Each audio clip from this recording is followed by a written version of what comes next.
What's up, guys? This is Chronic Gresham. Welcome to episode 83 of my FIFA 14 Road to Gold Around the World series. Welcome back, guys. And last episode we went out and finished off the season, and we ended up just staying in that division. Had one game remaining. That didn't affect our overall placement, so we're just going to stay in that division until we move on to the next league. But we went on and actually played the first round of the Silver Cup last episode, so be sure to go and check that out. We actually ended up winning that, so this game you're going to see on the screen, we're going to pick up the second round. And hopefully we can go and do a lot better in the Silver Cup. The Silver Cup we haven't actually got in our trophy cabinet yet, so it'd be pretty nice to go and pick that up, get a 2,000 coin bonus, and it'll be a nice way to finish off the Liga Adelante squad. It took some time to eventually find an opponent, mainly because there obviously is not a high amount of players playing in the Silver Cup. We do eventually find one.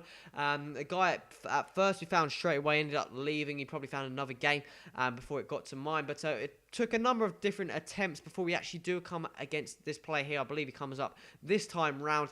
Obviously with less players playing, it just leads to less players trying to play it, and altogether just less players altogether playing the Silver Cup. We come against a Belgian Pro League squad here.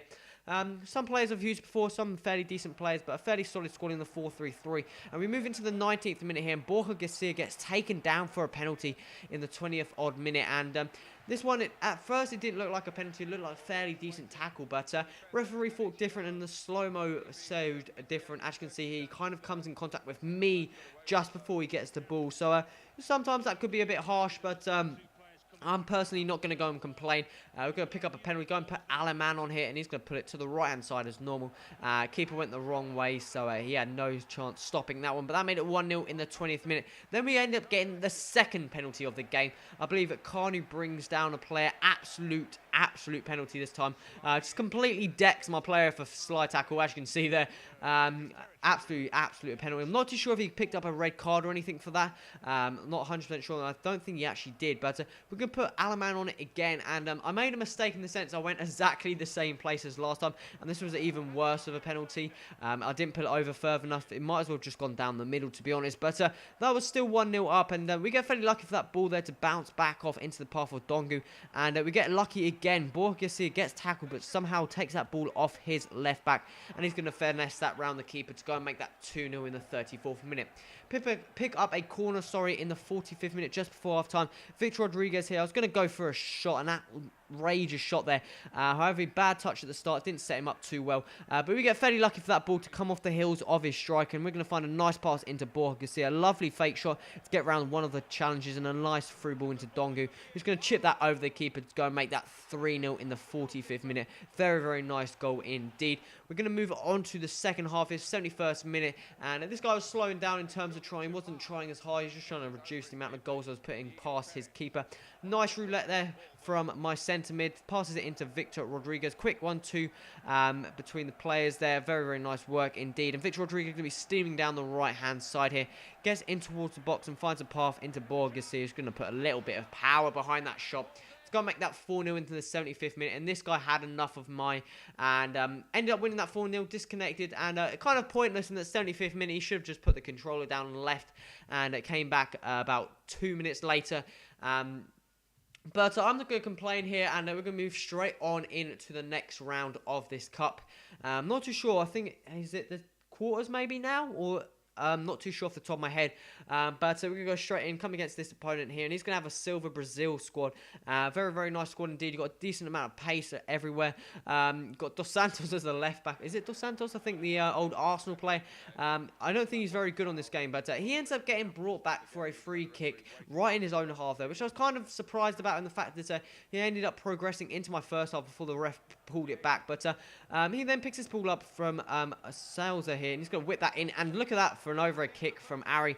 I saw that happening as soon as that ball came just behind him, and I didn't really know how to defend it, but that made it 1-0. Nevertheless, a very good finish indeed in the 39th minute to get that 1-0 up. Borja Garcia here, quick 1-2 between the players, and he's going to go steaming down the gap of his two defenders, and a very nice finish indeed from the Spanish centre forward to go and make that 1-1 in the 57th minute. Nearly picked up that ball there, the loose ball from the free kick from his centre-back. Thought I did enough to try and win that ball back from the run of his player. Over the top ball into the path of Danlino here. He's going to be pacing it down the right side. Paco Montañez can't really keep up with him. He's going to swing that in, and Ari's going to pick up his second of the game with an easy header in the 64th minute to go and make that 2-1. 76th minute here, over the top ball. Borg can see a lovely touchdown and some lovely work. Unfortunately, that wasn't a good enough through ball to my player. Probably should have gone for a shot or something, and he's going to go and capitalise on that. A nice header down from Ari. Michael Suda is going to pick up this ball here, finds a through ball into Ari. He's going to blast that past the face of my keeper to go and make that 3-1 in the 79th minute. And I believe moving to the 83rd minute, and at this time, after the third one went in, I ended up just... I wouldn't say giving up. I ended up just not playing just because I knew I wasn't going to be able to get back. He was extremely good at defender play, and he goes and picks up a fourth one here with Danilino in the 85th minute, and that was the end result here. 4-1 out of the cup, which was extremely frustrating in terms of Ari's just very good striker indeed. Very good in the air compared to some of my centre-backs, which obviously the bronze one is not as good as him, and he ended up just flicking on the number of countless balls, and that was just creating more and more pressure, and eventually I had to go for an ultra attacking to try and get a goal back, but it still didn't work, and he ended up winning that 4-1. He had a lot more shots than me, so probably deserved that win. But guys, we're coming towards the end of this episode. If you like, so maybe click that like button. But before we do that, we're going to have a quick look through all the players here. Paco Montana's picking up 2 assists here. Sorry for this going a bit quick. Inigo Perez, 5 goals there. 5 goals. Canelo, 1 assist there. Borgo's to see it, 8 goals, 7 assists, fantastic player. Dongu, 10 goals there. Again, those two very good up top there, definitely worked very well. So we're going to quickly list all these players here. I'm just going to list them. I believe I put them on for about the similar price, maybe a bit more. Just trying to make sure I get all the coins back, because sometimes you never know, the price may fluctuate, or you just may have got lucky picking up for a final for a very cheap price. So that's what I always do, just put them up for a bit more. If they don't sell, you just waste now, in the sense that you just relist them and eventually they will sell. But we're going to be moving on to the Liga BVA next episode, guys, so make sure you stay tuned to that. But guys, if you like something, click that like button. Also remember to subscribe to this series, and any feedback in the comments will be much appreciated, guys. This has been Chris. Till next time, adios.